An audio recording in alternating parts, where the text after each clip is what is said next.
बताइए इंसान अल्लाह से कैसे बात करता है? कुरान करीम जब पढ़ता है तो गोया इंसान अल्लाह से बातें करता है। देखिए आजकल होता क्या, हम लोग जब पढ़ते थे मदरसे में, उत्तर प्रदेश सहारनपुर में जब पढ़ते थे हम लोग, तो अब्बा पैसे भेज के देते थे। आजकल तो फोन पे आ गया, पेटीएम आ गया, गूगल पे, फला पे, ये पे, यहाँ क्लिक कीजिए, यहाँ आप यूपीआई एड्रेस डालिए, आपका पैसा फला जगह पहुंच जाता है, फौरन लाखों रुपए पहुंच जाएगा। लेकिन अभी की बात नहीं, सन 2005, 3, 2, 4, 5, 6, 7 बल्कि 7, 8 तक मनी ऑर्डर के जरिए से पैसा जाता था। मनी ऑर्डर एक फॉर्म होता था, उसमें पैसे भर दिए जाते थे, इतने पैसे, एड्रेस लिखा होता था, नीचे 3-4 लाइन अब्बा कुछ लिखते थे, बेटे घर में सब खैरियत से है, तुम मेहनत से पढ़ो। और जब पढ़ते थे उसको फाड़ कर हम लोग ले लेते थे, तो पढ़ते पढ़ते कभी रोना आ जाता था। क्यों? ये अब्बा का पढ़ा, ये अब्बा लिख कर भेजे। और पोस्ट कार्ड होता था, 50 पैसे का लिया और फौरन लिखे। दिल्ली से हमारे जितने साथी दिल्ली में काम करते थे, कोई हिंदी में लिखकर भेजता है तो घर जैसे खत पहुंचता था तो माँ बाप सब बहन भाई बैठ कर तब पढ़ते थे उसको, रोते भी थे कभी। यानी इतनी वो होती थी, माँ बाप का कोई लेटर आ जाए, कोई खत आ जाए तो उसको पढ़कर एकदम इमोशन हो जाते थे, आंख से आंसू निकलते थे। लेकिन मेरे भाइयों, आज यकीनन हमने भुला दिया है, ये अल्लाह का कुरान है। अल्लाह खुद कहता है कि जब तुम पढ़ते हो मुझसे बात करते हो, मुझसे। हम ना पढ़ना गवारा नहीं करते, पढ़ना गवारा नहीं करते हम कुरान। ये हालत हमारी हो गई है आज। दुनिया की वाहिद किताब है जिसके पढ़ने पर नेकी, जिसके देखने पर नेकी। वो वाकया मशहूर है ना, एक आदमी था, मौत हुई, पढ़ना नहीं जानता था, गांव का सबसे छोटे तबके का आदमी था, सबसे गरीब आदमी था, कोई ध्यान नहीं देता था, घर पे कोई था ही नहीं, सिर्फ एक बेटी थी उसकी, बस बेटी के लिए कमा कर लाता। डेली सुबह उठने के बाद में वुजू करके क्या करता हो, कुछ खास कोई अमल रहा होगा, किसी को कुछ पता नहीं। जब उसकी मौत हुई तो कुछ लोगों ने कहा कि अरे फला कलवा मर गया है, जरा चलो 2-4 आदमी दफन कर दो। चंदा बंदा करके कफन के लिए पैसे इकट्ठे हुए, कफन खरीद करके लाए और समाज के कुछ लोगों ने मिलकर उसका दफन कर दिया। एक दिन के बाद देखा, अरे वाह खुशबू आ रही, फूल उगाए उनके कब्र पर। बड़ा ताज्जुब हुआ लोगों को कि ये कलवा मियां, कल्लू मियां जो अलिफ बतासा नहीं जानता था, जो कभी मस्जिद नहीं गया नमाज पढ़ने के लिए, और उसकी हालत यह है कि जनाब खुशबू कब्र से आ रही है और गुलाब के फूल उनके कब्र पर खिल रहे हैं। 2 ही 3 दिन के अंदर में क्या हुआ होगा? 2-3 दिन के अंदर में तो कोई फूल नहीं लगा सकता, कुदरत का निजाम ही कुछ ऐसा होगा, कोई मिरेकल हो सकता। बड़े ताज्जुब में हो गए। तो कुछ लोग उनके घर पे गए, घर पे कोई नहीं, टूटा फूटा घर था। उसकी बेटी थी, बेटी से पूछा कि बेटी ये बताओ कि तुम्हारे अब्बा क्या करते थे घर पे? कुछ खास अमल था, जिक्र विक्र करते थे, नमाज पढ़ते थे क्या? हमने तो कभी मस्जिद नहीं देखा उनको आते। उन्होंने कहा कि नहीं, कुछ नहीं करते थे, वो पढ़ना ही नहीं जानते थे, वाली बात आता तो जानते ही नहीं थे। वो कुरान क्या पढ़ेंगे? कुरान पढ़ने के लिए भी तो थोड़ी मेहनत चाहिए। उन्होंने कहा कि नहीं, कुछ नहीं करते थे। कहा कि कोई खास अमल बताओ, तुम अपने बाबा का क्या हज करके आए कभी? क्या वो कोई अमल बताओ। कहा कि हाँ एक काम करते थे वो। अब मैं उनको डांटती थी उस पे। कहा क्या अमल था वो? क्या अमल ये था कि मेरे घर में देखिए कुरान है रखा हुआ, वो डेली सुबह सवेरे उठते, वजू करके मुंह हाथ धोते, वजू भी नहीं करना आता था, बस मुंह धोते थे, हाथ धोते थे, मुकम्मल वजू भी नहीं होता था उनका।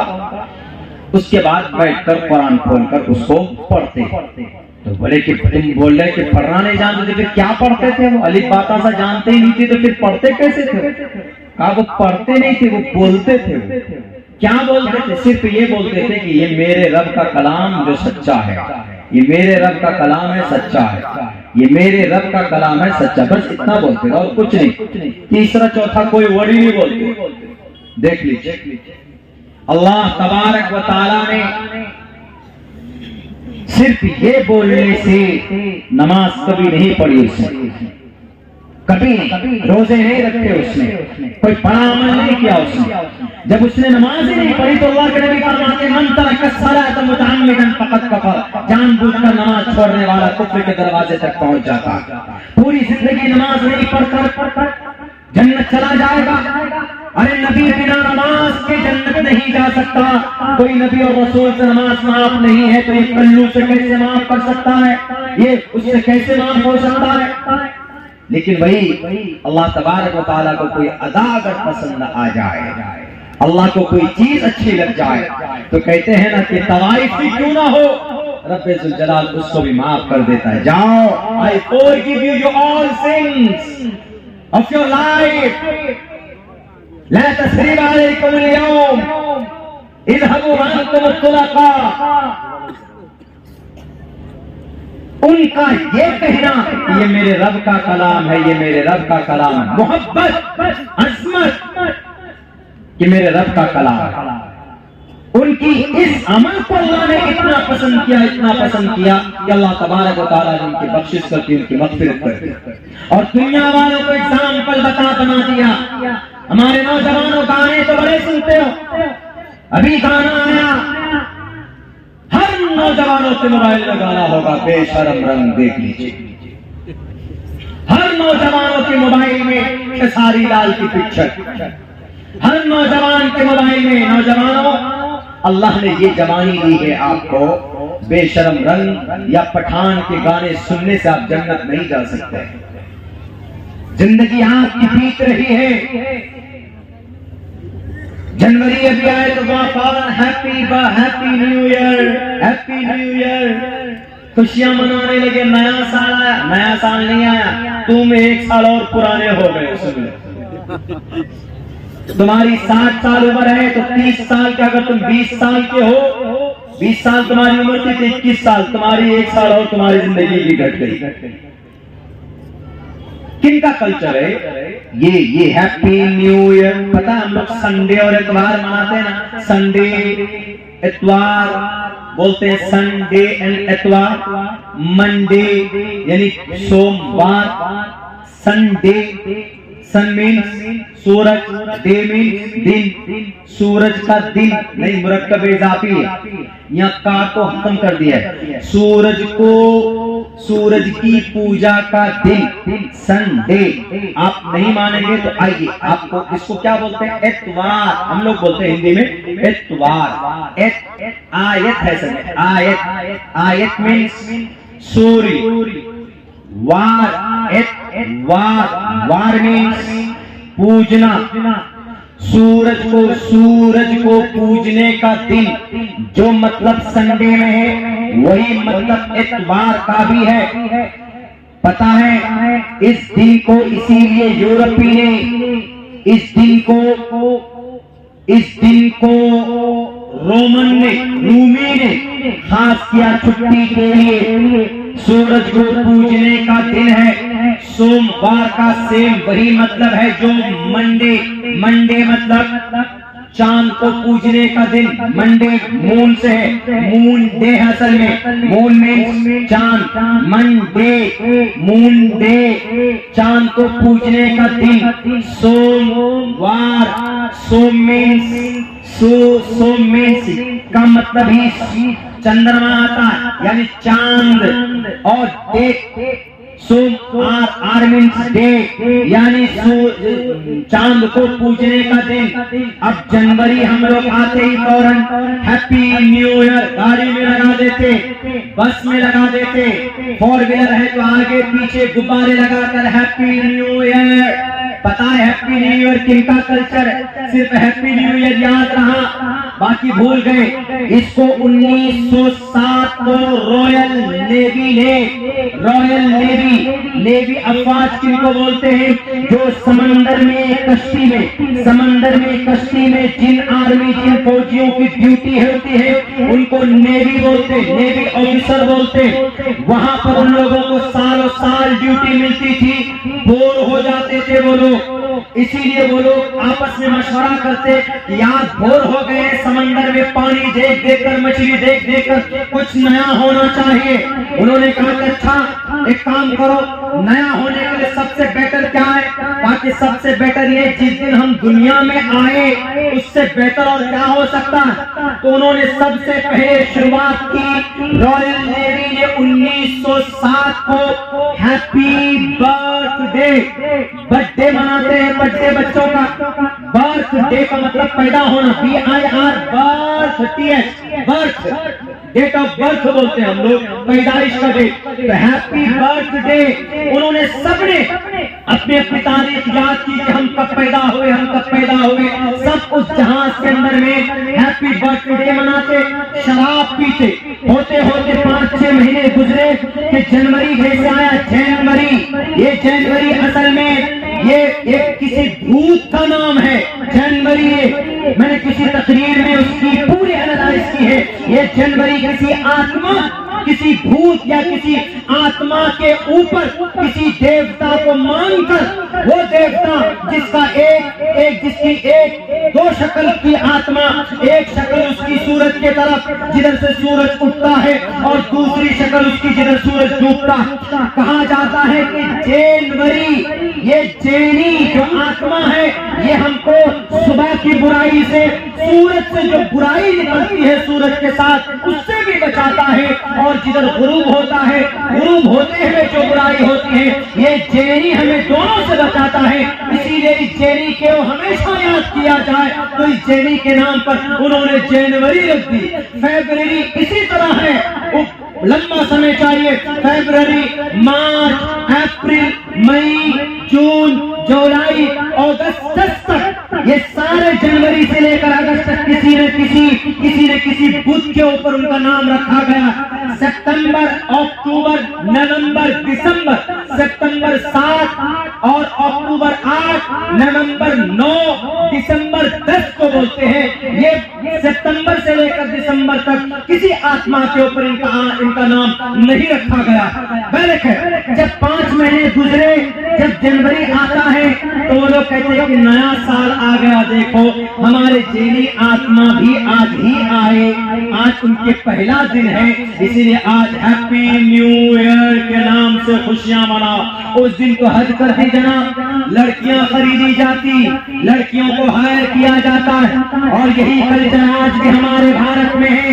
वो लड़की दिल्ली के अंदर जिसकी लाश गाड़ी में, इनोवा, पता नहीं इनोवा या बोलेरो गाड़ी के, वो उसमें किसी लोहे में फंसकर जो 15 से 30 किलोमीटर दूर तक उसकी लाश घसीटते रहे। वो कौन सी रात थी? वो 31 दिसंबर यानी 31 दिसंबर की रात थी। 31 दिसंबर की रात को 12 बजे से अय्याशी शुरू करते हैं ये शराबी लोग। लड़कियों की इज्जत को लूटते हैं, पैसों पर खरीद कर, क्योंकि खुशी मनाते हैं कि अगर आज रात 12 बजे से हम खुशियां मनाएंगे तो हमारा पूरा साल सही गुजरेगा। और उसी जुर्म में और उसी फंक्शन में से किसी फंक्शन को अटेंड करके वो लड़के भी अपनी गाड़ियों में नशे की हालत में धुत थे, वो लड़की भी अपनी बाइक से अपने घर जा रही थी, दोनों का एक्सीडेंट होता है। अगर ये बुराई न होती तो आज समाज की एक बेटी जिंदा होती, उसकी लाश पूरी दिल्ली की सड़कों में नंगी नहीं घसीटी जाती अगर इस बुरे कल्चर को हमने अपनाया न होता। ये जेनी आत्मा जो एक भूत है, उस भूत के नाम पर, उस आत्मा, पूरे आत्मा के नाम पर आज हम लोग हैप्पी न्यू ईयर मनाते हैं। मेरे नौजवानों, उनके कल्चर को अपनाओगे तो वो लोग अगर घर पे कुत्ता भी लाते हैं ना तो क्या बोलते हैं? हैप्पी कुत्ता डे। बिल्ली भी लाते हैं, यही कल्चर चल पड़ा था। बिल्ली भी अगर वो लाए खरीद कर, आप देखेंगे उनके यहाँ आज प्रोफेशन, बल्कि एक तरह से कल्चर हो गया है। जो बड़े लोग होते हैं ना, देखेंगे इंजीनियर है, डॉक्टर है, प्रोफेसर है, क्या करेंगे? कुत्ते को ले आएंगे, गोद में उठा लें, तुम कुछ भी करो। बच्चे को नीचे डाल देते हैं और कुत्ते को गोद में लेते हैं। ऐसा कल्चर हो पड़ा। और देखिए उनका जन्मदिन कैसे मनाते हैं। अगर खरीद करके लाए तो हैप्पी डॉग डे, हिंदी में तर्जुमा कीजिए तो हैप्पी कुत्ता डे, हैप्पी बिल्ली डे। क्या पता कुछ दिन अगर भैंस भी खरीद करके लाएंगे तो कहेंगे हैप्पी भैंस डे, उसका भी कहीं ना कहीं शुरू कर दें। तो जितने भी हैप्पी न्यू ईयर मनाने वाले हैं, आपके घर में आपके गांव में कुत्ता है तो एक कुत्ते के गले में डाल दीजिए और सबको कहिए कि हैप्पी कुत्ता डे, आ जाओ लाए, सबको एकदम स्वागत कीजिए। बिल्ली आपके घर में है तो उसको भी खुश कीजिए, इसलिए कि जब रोमन कल्चर को अपनाना है पूरी तरीके पर अपनाइए। उनके घर में मेरे ख्याल से अगर चूहा अगर कुछ होता, चूहा मुसवा होता होगा तो हैप्पी रैट डे, हैप्पी मूसो डे, उसको भी बनाते होंगे। जब वो सारे ही कल्चर को अपनाना है, फिर अपनाइए बढ़िया करके, खूब एकदम ऐश के साथ में हैप्पी हैप्पी मनाते हैं पूरी जिंदगी हैप्पी। हम लोग हैप्पी मदर्स डे मनाते हैं, happy teachers day, teacher day मनाते हैं, मदर डे मनाते हैं और चिल्ड्रन डे मनाते हैं। इसकी क्या शरई हैसियत है, मैं इस पर भी बात करके, चूंकि हमारे एक लंबी फहरिस्त है, इमाम साहब ने बताया था, बस मैं चूंकि बस थोड़ी देर और रहकर, माइक आपकी इस लायक नहीं है कि तेज बोले जाए। अगर आज मैं जोर से बोल लूंगा तो कल भी मुझे बात करनी है। शरीक क्या हैसियत है, देखिए टीचर्स हम लोग स्कूलों में ज्यादा मनाते हैं, टीचर्स डे मनाते हैं। देश आजाद होने के बाद में एक बड़े लीडर आए तो मनाते हैं। टीचर की यकीनन अहमियत है, बल्कि गुरु उनका क्या नाम है, आर्यन समाज के बानी कौन, आर्यन समाज के बानी कौन है, मैं आपके नॉलेज का अंदाजा लेना चाहता हूँ। बहुत मशहूर पंडित दयानंद सरस्वती जी, आर्य समाज के बानी, उन्होंने किताब लिखी सत्यार्थ प्रकाश, मुस्लिम के खिलाफ है लेकिन बहुत अच्छी बात लिखी उन्होंने टीचर के ऊपर। टीचर के ऊपर उन्होंने लिखा है साफ लफ्जों में, उन्होंने लिखा है मातृमान पितृमान चार्यावान पुरुषो वैदः परशस्ताधारिणी की विदितीय ससामास्मगमः, संस्कृत है। टीचर के सम्मान में लिखा है कि टीचर की कुर्बानी के बगैर कोई आगे नहीं जा सकता, लेकिन पर्टिकुलर उसको जरूरी समझकर करना, जरूरी समझकर उसको ये करना कि नहीं ये करना ही पड़ेगा, नहीं पढ़ेंगे तो गुनाह लिखेगा, इस्लाम में इसकी कोई गुंजाइश नहीं।